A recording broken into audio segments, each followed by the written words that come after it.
The ultrasound room at Seattle Grace Hospital was dimmed, the only light coming from the monitor where Dr. Sarah Martinez moved the transducer across Jennifer Walsh's swollen belly.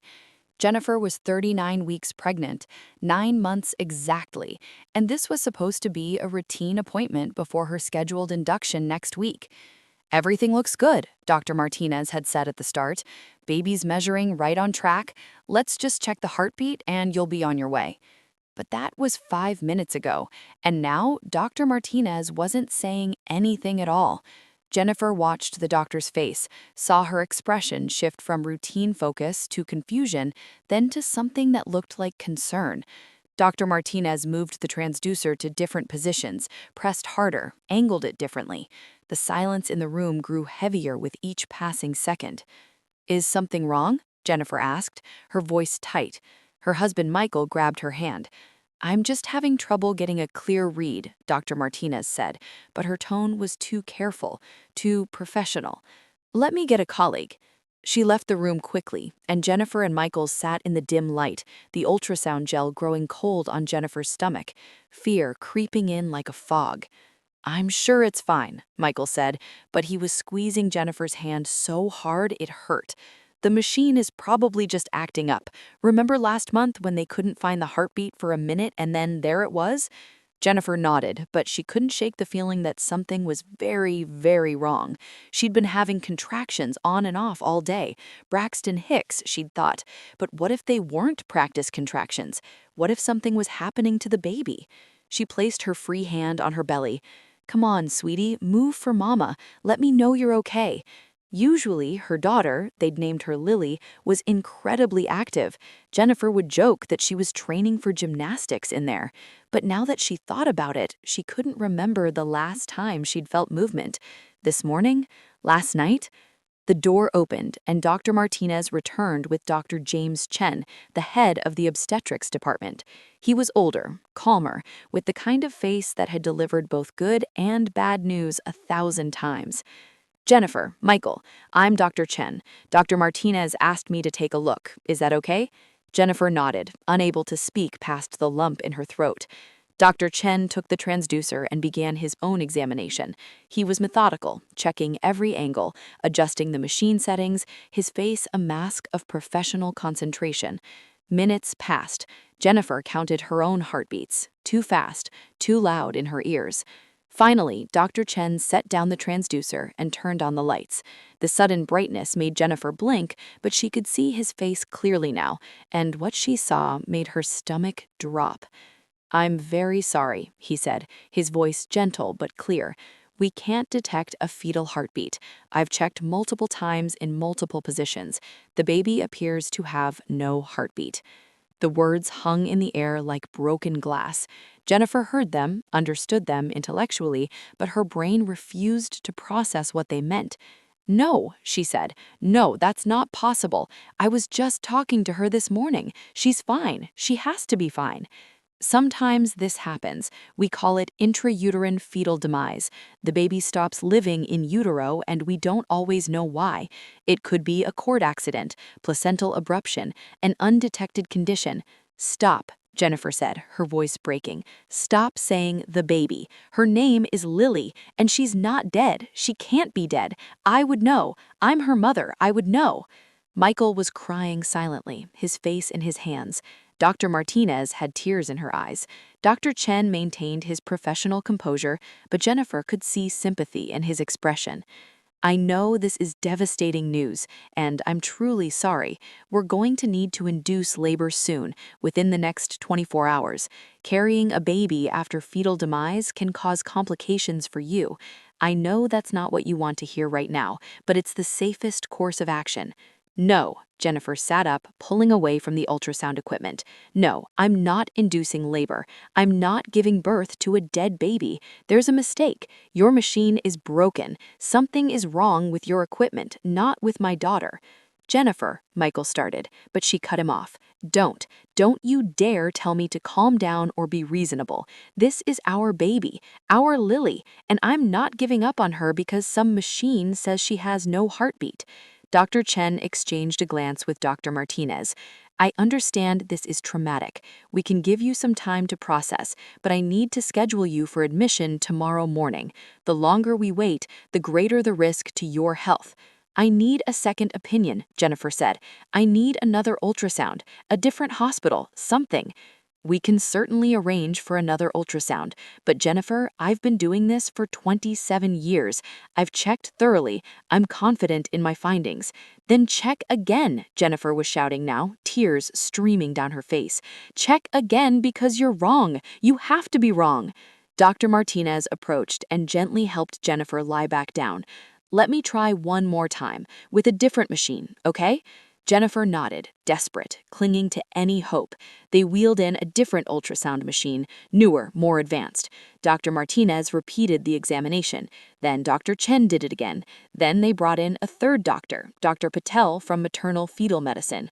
All three doctors, 3 different machines, 30 minutes of checking and rechecking. The answer was the same every time. No heartbeat. I'm scheduling you for induction tomorrow at 8 a.m. Go home, be with your family, try to rest. We'll see you in the morning. Jennifer and Michael left the hospital in a daze. They'd arrived expecting routine news about their healthy baby. They left being told to prepare for a stillbirth. In the car, neither of them could speak. Michael drove on autopilot, while Jennifer stared out the window, one hand on her belly, willing Lily to move, to kick, to prove all those doctors wrong. Please, sweetie, please move. Show them they're wrong, please. But there was nothing. No movement, no kicks, just silence, and the terrible knowledge that tomorrow she would have to give birth to her daughter who would never take a breath. Their house felt different when they arrived home. The nursery door was closed. They'd finished decorating it last weekend. Pale pink walls, a white crib, stuffed animals arranged on shelves, tiny clothes folded in drawers, everything ready for a baby who, according to 3 different doctors, would never use any of it. Jennifer walked past the nursery without looking inside and went straight to their bedroom. She lay down on the bed, curled on her side, one hand still on her belly. Michael sat beside her, not knowing what to say or do. What do you say when your world has just ended, when the future you'd imagined has been ripped away in a 15-minute ultrasound appointment? I need to call people, he said finally. My parents, your sister, they need to know. No, Jennifer's voice was flat. Don't call anyone, not yet. Jennifer, they're expecting updates. Your sister was going to come stay with us next week to help after the birth. We have to tell them something. Tell them tomorrow, after. I can't talk about this yet. I can't make it real by saying it out loud. Michael nodded and lay down beside her, wrapping his arms around her from behind, his hand joining hers on her belly. They stayed like that for hours, neither sleeping, both silently pleading for a miracle that 3 doctors had said wasn't coming. Around midnight, Jennifer got up. I can't just lie here. I need to do something. What can we do? Research. There have to be cases where the ultrasound was wrong, where they thought the baby was dead, but she wasn't. Medical miracles. I need to find them. She opened her laptop and started searching. Stillbirth misdiagnosis. False positive fetal demise. Baby declared dead but alive. The results were heartbreaking. Mostly stories of confirmed stillbirths, support groups for grieving parents, statistics about how common it was to lose a baby at full term. But there were a few stories. A woman in England whose baby had no detectable heartbeat but was born alive. A case in India where doctors had been certain the baby was dead, but the mother refused to believe it, and the baby survived. They were rare, maybe 1 in a million, but they existed. See, Jennifer said, showing Michael the articles. It can happen. The ultrasound can be wrong. We don't have to give up. Michael read the articles with growing concern. Jen, these are extremely rare cases, and in most of them there were other signs of life, movement, changes in the baby's position. You haven't felt Lily move in over 24 hours. I've been busy, stressed.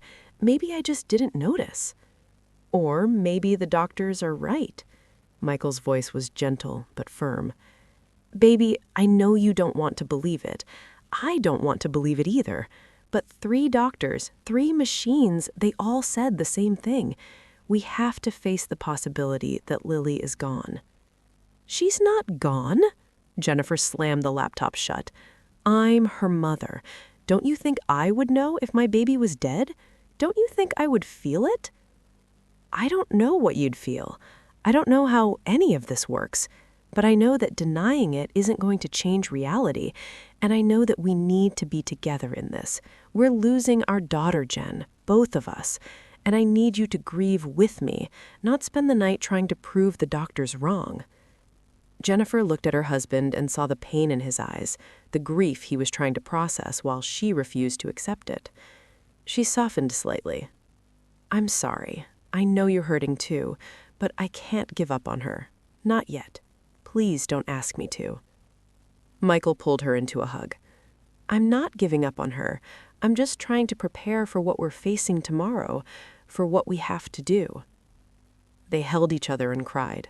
For the daughter they might have lost, for the future that might have been stolen from them, for the unfairness of carrying a baby for 9 months only to deliver her into silence. Around 3 a.m., Jennifer felt something, a flutter. So faint she almost thought she'd imagined it, but then it came again, a small movement, low in her belly. Michael, she grabbed his hand. I felt her. I just felt her move. Are you sure? Or is it just... I'm sure. She moved. She's alive, Michael. I told you she was alive. Michael placed his hand on her belly, waiting. They both held their breath. But there was nothing. No more movement. Just that one flutter that Jennifer was certain she had felt. Maybe it was gas, Michael said carefully, or muscle spasms. The doctor said that can happen even after. It wasn't gas. It was Lily. She's telling me she's okay. She's telling me not to give up. Michael didn't argue. He just held her and hoped she was right, even though every medical professional they'd seen had said otherwise. At 7 a.m., they got dressed. Jennifer moved slowly, methodically, like she was preparing for battle instead of for the hospital. She packed a bag with items they'd prepared after the birth, comfortable clothes, toiletries, going-home outfits for her and the baby. At the last minute, she added the tiny pink onesie they'd bought when they found out they were having a girl. It said, Daddy's Little Miracle, in white lettering. Just in case, she said, when Michael looked at her questioningly. Just in case they're wrong. Seattle Grace Hospital's labor and delivery ward felt different than it had during their hospital tour 3 months ago. Then it had been full of promise and excitement. Now it felt like a place of ending rather than beginning. A nurse named Rachel checked them into a private room, one at the end of the hall, away from the sounds of other laboring mothers and crying newborns. A kindness, Jennifer realized. They didn't want her to hear healthy babies being born while she delivered a dead one. I'm so sorry for your loss, Rachel said as she helped Jennifer change into a hospital gown. The phrase felt premature. How could she have experienced a loss when Lily was still inside her, when there was still a chance everyone was wrong? Dr. Chen arrived shortly after, accompanied by Dr. Martinez and a grief counselor named Patricia, who wore too much perfume and had sad eyes. How are you feeling? Dr. Chen asked. Like I'm about to prove you wrong, Jennifer said. I felt her move last night, around 3 a.m. She's alive. Dr. Chen exchanged a glance with Dr. Martinez. Sometimes women experience sensations that feel like movement. It's actually quite common. The body is processing what's happening, and sometimes signals get crossed. It wasn't crossed signals. It was my daughter moving. I know the difference. Okay, Dr. Chen didn't argue. We're going to do one more ultrasound before we start the induction, just to check on positioning and make sure everything is as we expect. Is that all right? Jennifer nodded eagerly. Yes, do it. You'll see.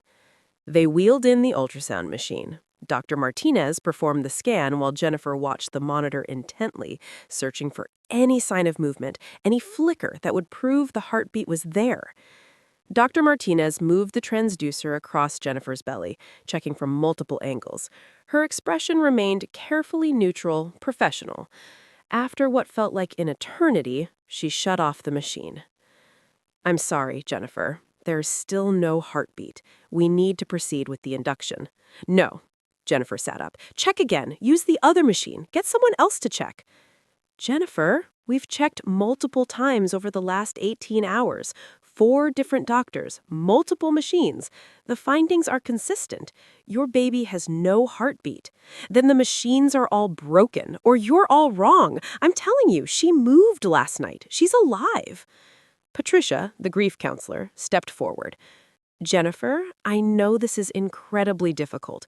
Denial is a normal part of the grieving process. What you're feeling is completely understandable. I'm not in denial. I'm not grieving. My baby is alive." Michael took her hand. "Jen, please, you heard them. Multiple doctors, multiple times. We have to accept this. We have to let them induce labor." Jennifer pulled her hand away, feeling betrayed. "You're giving up on her. All of you. You're all giving up on our daughter." "We're not giving up," Dr. Chen said gently.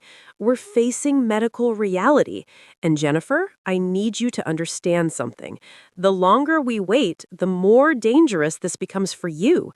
Carrying a deceased baby increases your risk of infection, blood clots, hemorrhaging. We need to proceed with induction today." "I'm refusing treatment. That's my right. I'm refusing induction." Dr. Chen sighed. "You can refuse, but if you develop complications, we may have to do an emergency C-section, and that carries its own risks. Induction is the safer option." "I don't care about safer. I care about my baby, and I'm not inducing labor until you prove to me, absolutely prove to me, that she's really gone."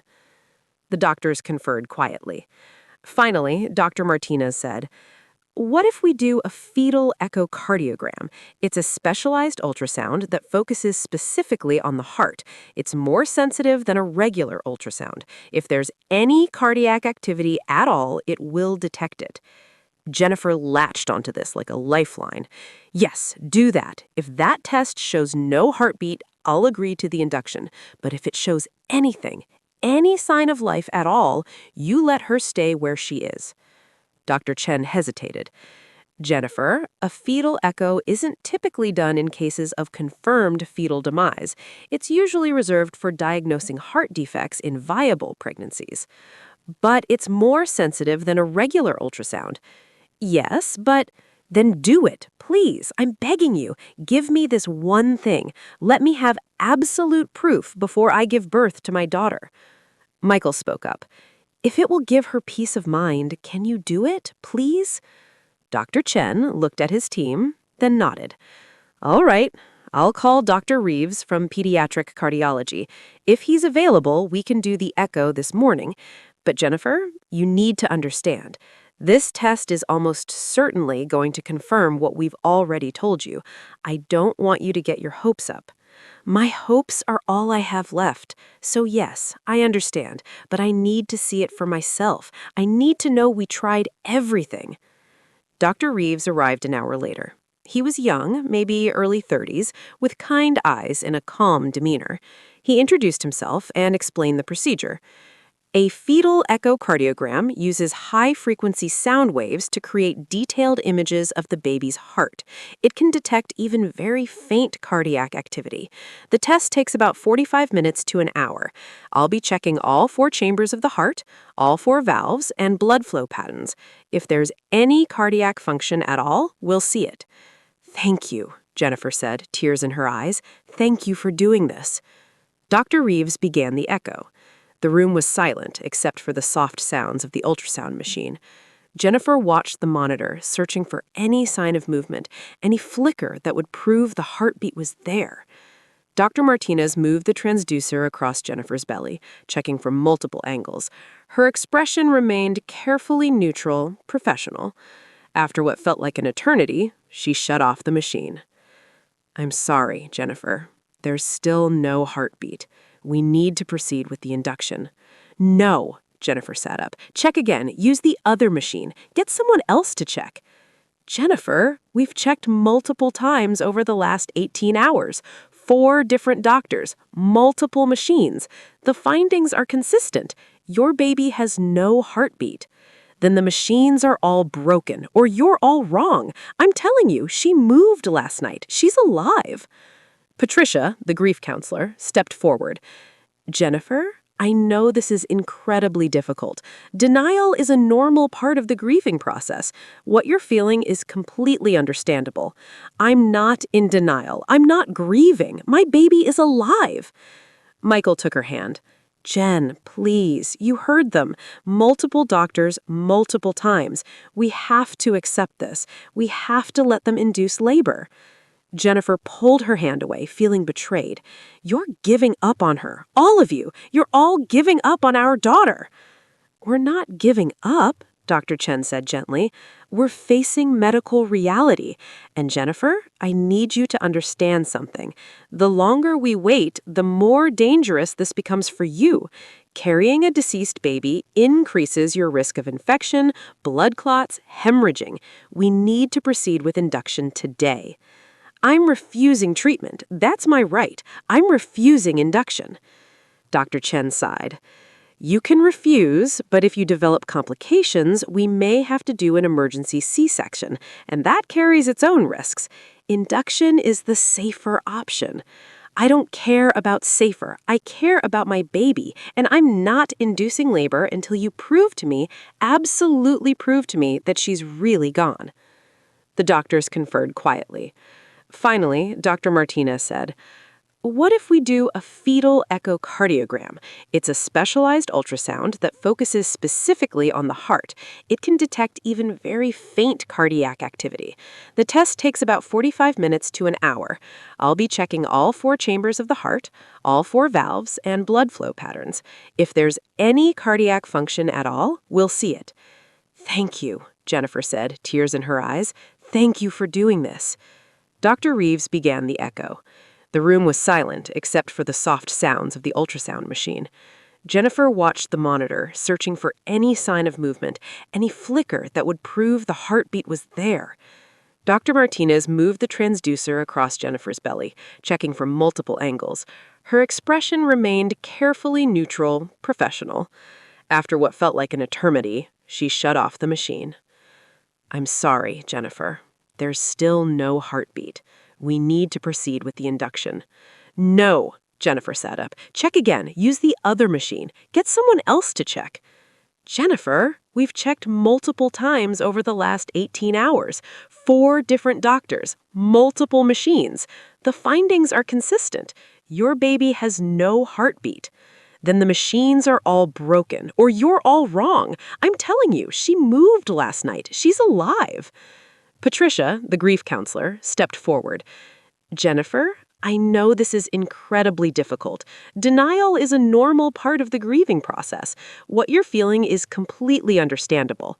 I'm not in denial. I'm not grieving. My baby is alive. Michael took her hand. Jen, please, you heard them. Multiple doctors, multiple times. We have to accept this. We have to let them induce labor. Jennifer pulled her hand away, feeling betrayed. You're giving up on her, all of you. You're all giving up on our daughter. We're not giving up, Dr. Chen said gently. We're facing medical reality. And Jennifer, I need you to understand something. The longer we wait, the more dangerous. The induction process began at 1 p.m. A nurse inserted a small tablet of medication near Jennifer's cervix to soften it and trigger labor. Dr. Martinez explained that it could take anywhere from a few hours to a full day for labor to start, and then potentially many more hours before delivery. We'll monitor you closely, she said.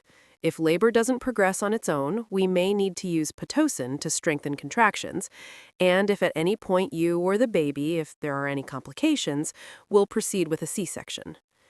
Jennifer barely heard her. She was staring at the fetal monitor that usually tracked the baby's heartbeat during labor. The screen showed only her own vitals, her heart rate, her blood pressure. The section that should have shown Lily's heartbeat was blank, dark, a constant reminder of what they'd lost.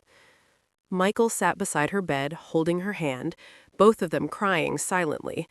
There was nothing to say, no words that could make this less terrible. Patricia, the grief counselor, returned to check on them. I know this doesn't help right now, but I want you to know that you'll have options for how you want to meet your baby. Some parents choose to hold their child, to take photos, to spend time together as a family. Others prefer not to.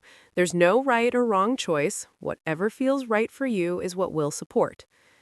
I can't think about that right now, Jennifer said. I can't plan for meeting my dead daughter. It's too much. I understand. We don't have to decide anything now. Just know that when the time comes, we'll follow your lead. The afternoon passed in a fog. Contractions started around 4 p.m., mild at first, like bad menstrual cramps. They gradually intensified, and by 7 p.m., Jennifer was in active labor. But there was no excitement, no sense of anticipation, just pain and grief and the terrible knowledge of how this would end. Around 9 p.m., Dr. Martinez checked Jennifer's progress. You're at 6 centimeters. Labor is progressing well, probably another few hours. Can I have an epidural? Jennifer asked.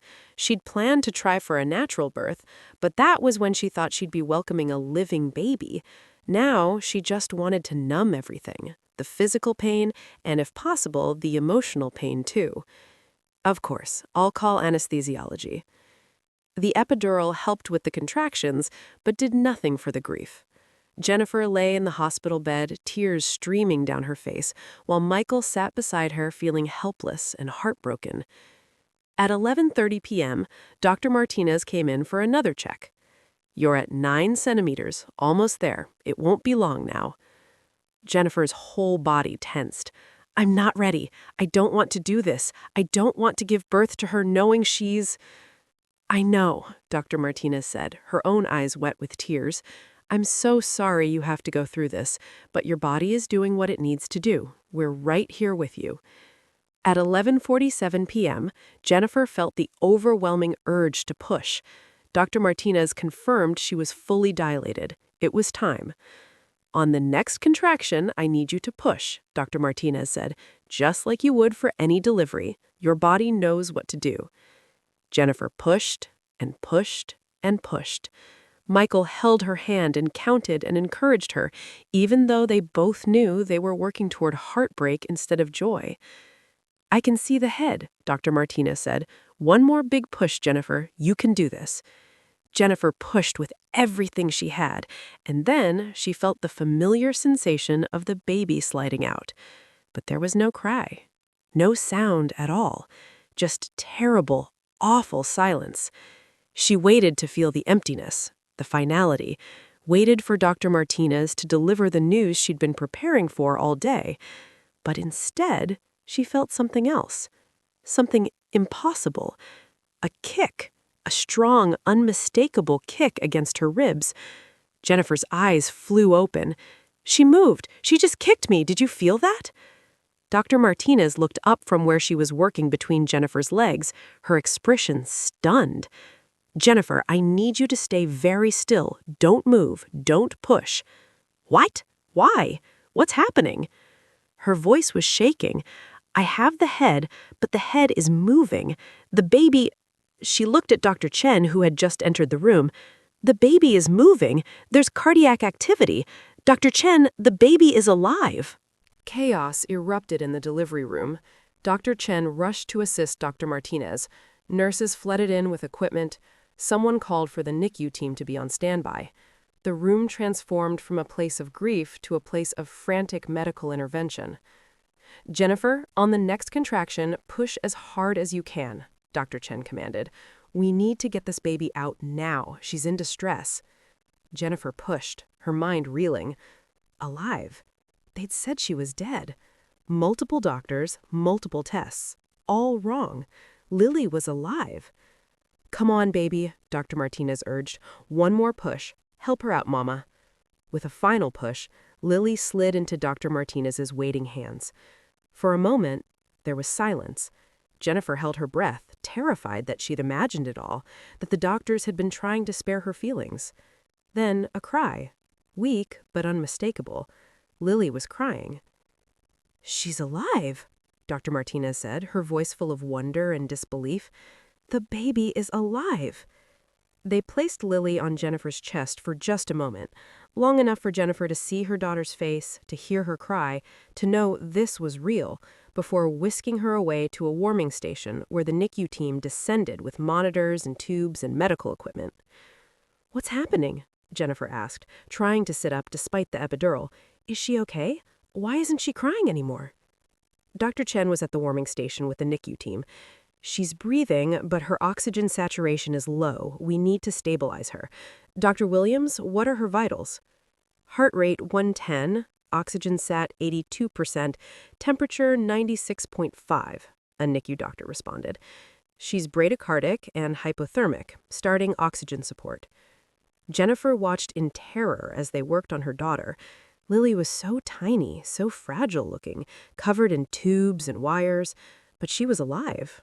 Against all odds, every medical test, every doctor's certainty, she was alive. "Can someone explain what happened?" Michael asked, his voice shaking. "You said she had no heartbeat. You did multiple tests. How is she alive?" Dr. Chen came over, his expression a mixture of professional concern and genuine bewilderment. "I don't know. I've never seen anything like this in 27 years of practice. Every test showed no cardiac activity. The fetal echo showed no heartbeat, no blood flow. By every medical standard, your daughter should not be alive."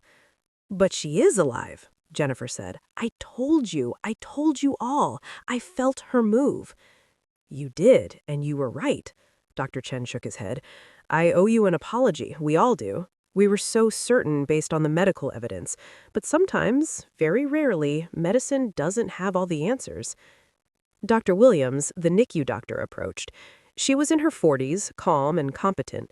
"Your daughter is stabilizing. Her heart rate is improving. Oxygen saturation is coming up. We're going to transport her to the NICU for closer monitoring. She's going to need to stay there for at least a few days while we figure out what happened and make sure she's truly stable." "Can I hold her first? Please, just for a minute?" Dr. Williams hesitated, then nodded. "Quickly, she needs to get to the NICU, but you deserve a moment with your daughter." They brought Lily over, still attached to monitors and oxygen, and placed her in Jennifer's arms. She was perfect. Tiny pink face, dark hair, eyes squeezed shut. She looked exactly like the ultrasound photos, except she was here, breathing, alive. "Hi, baby girl," Jennifer whispered, tears streaming down her face. "Hi, Lily. I'm your mama, and I never stopped believing in you." Lily made a small sound, her hand grasping at air. Jennifer caught her chimy fingers, and Lily squeezed. A tiny squeeze, but unmistakable. "We need to take her now," Dr. Williams said gently. Jennifer kissed Lily's forehead and reluctantly let them take her. She watched as they wheeled her daughter out of the delivery room, toward the NICU, toward whatever tests and treatments she would need. But she was alive. That was all that mattered. After being told repeatedly that her baby was dead, Jennifer was watching her living daughter be taken for medical care. It felt like a miracle, because it was a miracle. Dr. Martinez finished delivering the placenta and repairing Jennifer's tears. "I'm going to be honest with you," she said as she worked. "I've been practicing obstetrics for 12 years. I've never seen anything like this. Multiple ultrasounds, a specialized fetal echo, all showing no heartbeat. And yet, here we are. Your daughter is alive." "What do you think happened?" Michael asked. "I don't know. It's possible her heart rate was so low it was undetectable by ultrasound, or she was in a position that made it impossible to get accurate readings, or there was some kind of equipment malfunction across multiple machines, which seems statistically impossible, but..." She shook her head. "Or this is simply something medical science can't explain. A genuine miracle." After Dr. Martinez finished, Jennifer was moved to a recovery room. Usually, new mothers went to the postpartum floor, but since Lily was in the NICU, they set up Jennifer in a room close to the neonatal unit so she could visit frequently. Around 2 a.m., after Jennifer had been cleaned up and had eaten something, a nurse came to take her to see Lily in the NICU. Michael pushed her in a wheelchair since she still couldn't walk well after the epidural. The NICU was dim and quiet, full of tiny babies and isolettes surrounded by machines. A nurse led them to Lily's station. She was in an open warmer, covered with wires and monitors, with a tiny oxygen cannula in her nose, but she was breathing on her own, fighting, surviving. "She's doing well," the nurse said. "Better than we expected, honestly. Her heart rate is normal now. Oxygen saturation is coming up. We're thinking she might not need to be here as long as we originally thought." Jennifer reached into the warmer and touched Lily's hand. Lily immediately grasped her finger, that same tiny squeeze. "Can you tell us what's wrong with her?" Michael asked. "Why the ultrasounds showed no heartbeat?" Dr. Williams has run some preliminary tests. Lily has a condition called severe bradycardia and abnormally slow heart rate, but it's not constant. Her heart rate drops very low periodically, then returns to normal. During the ultrasounds, she must have been in one of those periods where her heart rate was so low it was undetectable. "Is that dangerous?" Jennifer asked. "It can be, but we're monitoring her closely. If the pattern continues, she may need a pacemaker eventually, but Dr. Williams is consulting with pediatric cardiology. We'll know more in the next few days." Jennifer sat by Lily's warmer for hours, just watching her breathe, watching the monitors confirm what she'd known all along. Her daughter was alive. 6 months after the night everyone thought would end in stillbirth, Jennifer sat in the waiting room of Seattle Children's Hospital's pediatric cardiology department, Lily in her arms. Lily was thriving. She'd gained weight, hit all her milestones, smiled and laughed, and grabbed at everything she could reach. But the bradycardia persisted. Several times a day, her heart rate would drop dangerously low, then recover. Each episode was terrifying, even though they'd been living with it for months. Today, they were meeting with Dr. Harrison, a pediatric cardiac surgeon, to discuss whether Lily needed a pacemaker. Dr. Harrison was younger than Jennifer expected, maybe late 30s, with a warm smile. He examined Lily gently, checking her over while looking at her chart. "She's beautiful," he said, "and from what I'm seeing, she's doing remarkably well considering her condition." "So she needs the pacemaker?" Michael asked. "Probably yes. The bradycardia episodes are frequent enough and severe enough that a pacemaker would give her much more stability. It's a relatively simple procedure. We'd implant a small device that monitors her heart rate and provides electrical pulses when her rate drops too low." "How soon?" Jennifer asked. "We can schedule it for next month. The surgery itself takes about 2 hours. She'd be in the hospital for a few days recovery, then she'd need regular follow-ups to check the device. But most children with pacemakers go on to live normal, active lives."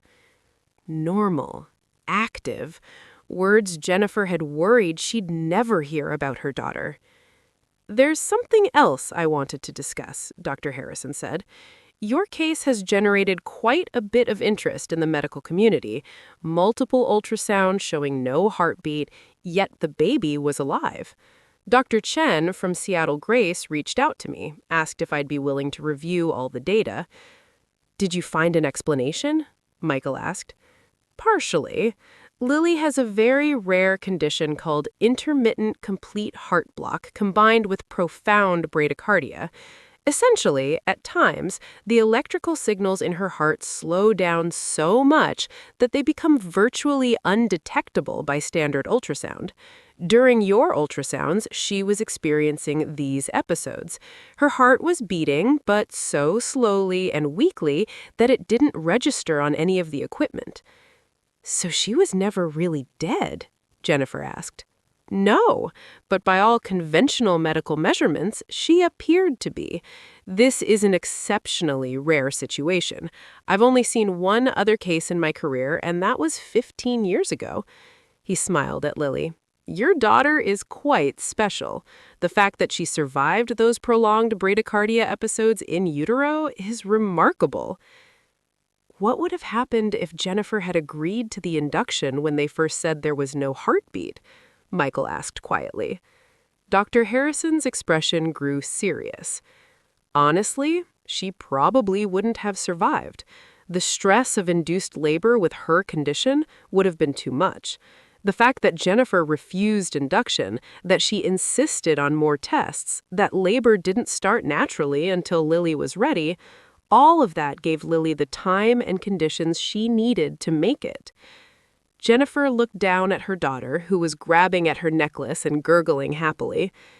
I knew. I didn't know medically what was happening, but I knew she was alive. I felt it. Sometimes mothers know things doctors can't measure, Dr. Harrison said. Trust in that instinct saved your daughter's life. After the appointment, Jennifer and Michael took Lily to the park near their house. It was a beautiful autumn day, the leaves turning gold and red. Jennifer pushed Lily in the swing, watching her laugh with delight. "Do you ever think about that night, when they told us she was dead?" Michael asked. "Every day," Jennifer admitted. "I think about how close we came to losing her, how everyone was so certain, how alone I felt when no one would believe me. I'm sorry I didn't believe you. I should have trusted your instinct. You were grieving. We both were. And all the medical evidence said—" She trailed off, watching Lily kick her legs happily. "But I couldn't give up on her. Even when it seemed impossible, I couldn't let go." Her phone buzzed, a text from Dr. Martinez. "I've been thinking about Lily. How is she doing?" Jennifer had stayed in touch with several of the doctors from that night.